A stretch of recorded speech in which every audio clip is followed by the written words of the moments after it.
राजकुमारी Shawn की अप्रत्याशित कार्रवाई ने स्टिका को कुछ देर के लिए स्तब्ध कर दिया।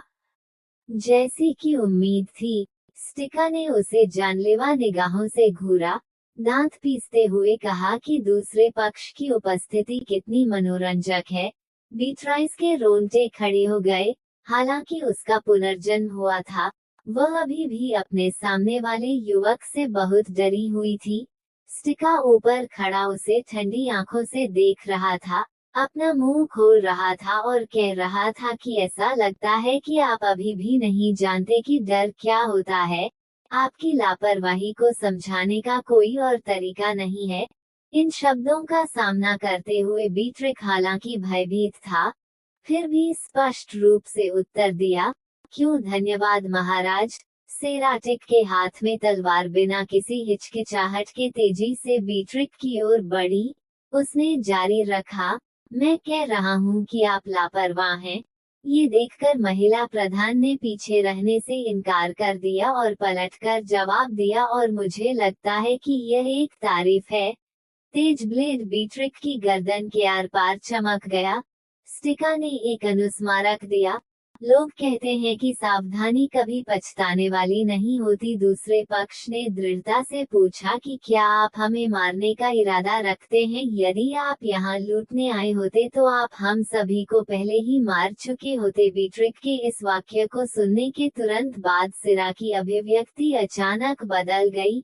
ये जानकर कि दूसरा पक्ष उसकी बात सुनने को तैयार है, बीट्रिक ने शांति से बोलना जारी रखने का अवसर लपक लिया। महाराज, एक राजा को आपकी धमकी, हाथ में हथियार के बिना केवल आपकी भ्रष्टता साबित होती है।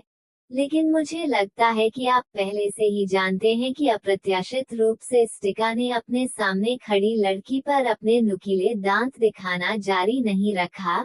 जैसा कि पहले उसकी अभिव्यक्ति थोड़ी नर्म हो गई थी, अगले ही पल स्टिका ने एक ऐसा वाक्य बोला जिसकी बीट्रिक ने उम्मीद नहीं की होगी। उसने पूछा, आपका नाम क्या है? जैसे ही बीट्रिक अनजाने में अपना असली नाम बोलने वाली थी, अचानक तीन बड़ी बहनें ये सोचकर दौड़ी कि सियाटिका धमका रही है उनकी छोटी बहन, इसलिए उन्होंने गुस्से में उसकी ओर से जवाबी कार्रवाई की। उसका नाम श्वा है और आप उस जानकारी के साथ क्या करने की योजना बना रहे हैं? क्या आपको लगता है कि सिर्फ उस खूबसूरत चेहरे के साथ आप यहाँ कदम रख सकते हैं? उस तलवार को मेरी बहन से दूर ले जाएं। अपनी बड़ी बहन की बाहों में लेटी हुई बीट्रिक को अब एहसास हुआ कि उसने स्टिका को अपनी असली पहचान लगभग बता दी थी। राजा भी स्वाभाविक रूप से क्रोधित था। उसने अपनी बेटी पर तलवार तानने वाले व्यक्ति की ऊंची आवाज में आलोचना की, आप एक सम्राट की तुलना में एक ठग की तरह अधिक काम कर रहे हैं। आपने मेरी बेटी पर तलवार तानने की हिम्मत कैसे की? बगल में एक बड़ी बहन भी सैनिकों की भीड़ पर चिल्लाई, क्या आपको वास्तव में लगता है कि यह कार्रवाई स्वीकार्य है? यदि आप इसी तरह जारी रखते हैं तो मैं आपको खाली हाथ वापस भेज दूंगी। सोलेम शाही परिवार अब यूरेन और आक्रमणकारियों के प्रति विनम्र नहीं था। उन्होंने जोर से चिल्लाकर मांग की कि कैटिकस के सैनिक अपनी तलवार नीचे रख दें। वह शायद अंदर से घबरा गया था, क्योंकि जो कुछ हो रहा था, यहाँ तक कि उसने कभी भी ऐसा शाही परिवार नहीं देखा था जो इतना एकजुट हो सकता है। यह महसूस करते हुए कि उसने खुद इसे शुरू किया था, बीट्रिक ने असहाय रूप से सभी को बताया कि वह ठीक है, लेकिन रानी अभी भी चिंतित थी। उसने उससे प्यार से पूछा, मेरी प्यारी, क्या तुम ठीक हो? इससे पहले कि बीट्रिक जवाब दे पाती, उसकी बड़ी बहनें पहले से ही रो रही थी और सिसक रही थी, क्योंकि उन्हें लगा कि उनकी छोटी बहन का फायदा उठाया गया है। उसके सामने के दृश्य को देखकर स्टिका ने अनजाने में कहा, वास्तव में एक परिवार यह जानते हुए कि यह मामला खत्म नहीं होगा यदि यह हल नहीं हुआ। बीट्रिक ने सभी को बताया कि वह ठीक है। फिर वह आगे बढ़ी और केटिका का सामना किया और गंभीरता से अपना परिचय दिया। ओ यूरानन के राजा, मैं फ्लोरिडा सोलेम के सोलम मंदिर की सबसे छोटी राजकुमारी। यहाँ बीट्रिक ने सावधानी से यूरानन को एक प्रस्ताव दिया, यदि आप हमें मारने का इरादा नहीं रखते हैं तो हम चर्चा जारी रखने के लिए अंदर क्यों नहीं जाते हैं। हालांकि बिना पूर्व सूचना के मेहमानों का आना प्रथागत नहीं है, हमें आपके द्वारा दिए गए कुछ विकल्पों में से एक बुद्धिमान विकल्प चुनना होगा। केटिका के सामने खड़े होकर बीट्रिक ने निडरता से संकेत दिया कि महल के आंगन में कौन सा राजनयिक समझौता किया जाता है। क्या आप यहाँ एक संधि पर हस्ताक्षर करने की योजना बना रहे हैं? हालांकि उसके शब्दों में व्यंग्य था, स्टिका उसकी गर्म मुस्कान के कारण बीट्रिक की आलोचना नहीं कर सकी। कुछ देर सोचने और विचार करने के बाद युवक ने अंततः महल में प्रवेश करने से पहले दूसरे पक्ष के प्रस्ताव के साथ सहमति में सिर हिलाया। स्टिका ने अपने सैनिकों को पीछे हटने का आदेश दिया। ये देखकर बीट्रिक ने सभी का मार्गदर्शन करने का इरादा व्यक्त किया। स्टिका के साथ अभी हुई बातचीत के बाद बीट्रिक को अब एहसास हुआ कि इस युवक ने कभी भी यहाँ किसी को मारने का इरादा नहीं किया था। हालांकि वह इसका कारण नहीं जानती थी, वह निश्चित हो सकती थी कि यूरन सोलेम शाही परिवार को मारना नहीं चाहता था या उन्हें मार नहीं सकता था। इसका मतलब था कि सोलेम के पास कुछ ऐसा था जो यह व्यक्ति चाहता था।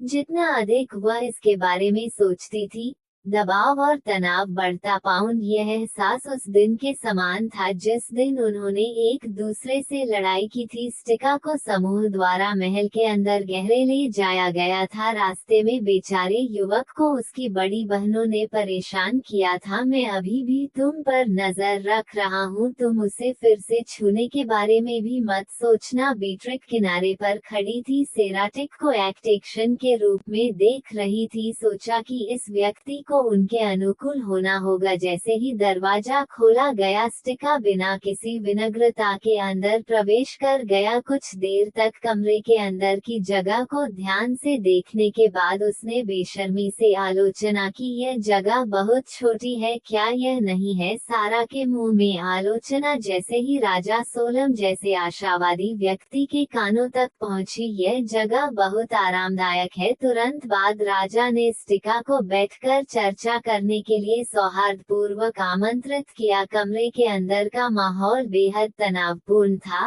राजकोष मंत्री मैक्सिमिलियन अनिच्छा से केवल एक गहरी सांस लेने का साहस कर रहे थे ताकि माहौल के अंदर मौजूद रह सकें। उनके कार्यों ने तुरंत बीट्राइस की आंखों को पकड़ लिया। उसने अपनी आंखें बंद कर ली। वो ये भी अनुमान लगा सकती थी कि मैक्सिमिलियन जैसा चालाक व्यक्ति भी घबराया हुआ था। चर्चा के लिए राजा सोलम ने जो पहला वाक्य खोला वह ये पूछना था कि आपको इतनी दूर क्यों आना पड़ा। राजा का प्रश्न भी बीट्राइस का प्रश्न लग रहा था। वो समझ नहीं पा रही थी कि स्टिका जैसा व्यक्ति यहाँ कैसे हो सकता है।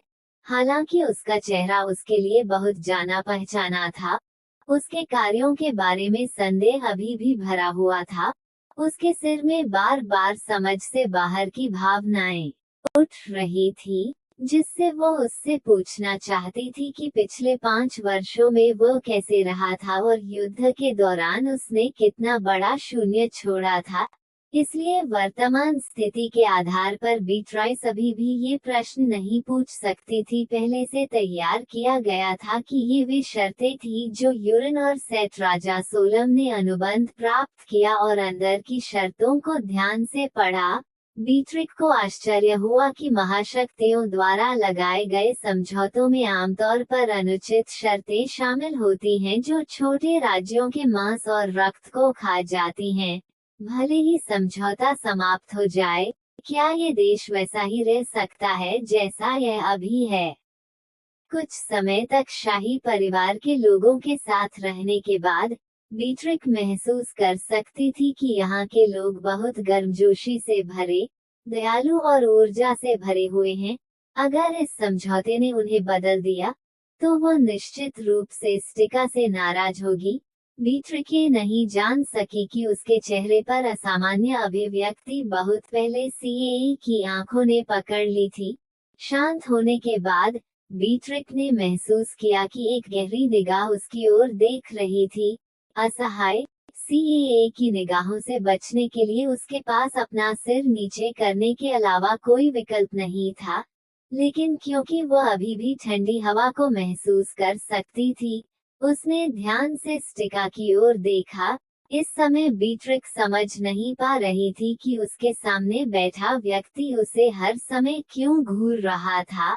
ऐसा लग रहा था कि वह बीट्राइस के दिल में भ्रम महसूस कर रही थी। स्टिका ने अपना मुंह खोलकर पूछा, आप राजकुमारी शाह हैं ना? इन अचानक शब्दों ने बीट्रिक को थोड़ा परेशान कर दिया। फिर भी वह हकलाते हुए बोली और हाँ में उत्तर दिया। उसका उत्तर सुनकर सिरा अचानक मुस्कुराई। बिना किसी द्वेष के इस मुस्कान ने बीट्रिक को इस समय समझ में नहीं आया। राजा सोलम ने अपना सिर उठाया और कहा, सम्राट युरानंद, मैंने समझौते को पढ़ना समाप्त कर दिया है। ये देखकर बीट्रिक ने घबराहट से अपने पिता की ओर देखा। राजा के अगले शब्दों ने उसे आश्चर्यचकित कर दिया। राजा सोलम ने कहा कि ये स्थितियां बहुत अच्छी थीं। ऐसा लग रहा था कि यह बीट्राइस की उम्मीदों से परे है। उसने अपना धैर्य वापस पाने की कोशिश की और आश्चर्य करने लगी कि क्या हो रहा है। बगल में राजा और रानी विपरीत थे। उन्होंने सोचा कि स्टिका उनके उद्योग की प्रशंसा कर रहा है, इसलिए उन्होंने लगातार गर्व दिखाया। आप बहुत दयालु हैं, यहाँ तक कि यिन भी हमें पहचानता है। बगल में रानी ने जारी रखा, मैंने अपने पति से कहा कि सोलेम में कृषि दुनिया में सबसे अच्छी है। दो लोग अपने बगल में खड़ी अपनी बेटी की बदसूरत अभिव्यक्ति पर ध्यान दिए बिना राज्य की कृषि के लिए जयकार कर रहे थे। बीट्रिक को लगा कि अब उनके लिए इस पर गर्व करने का समय नहीं था। अचानक स्टिका ने जारी रखा, ये भी गर्व करने की बात है। सोलम महाद्वीप के भोजन का 30% प्रदान करता है। बीट्रिक को अजीब लगा जब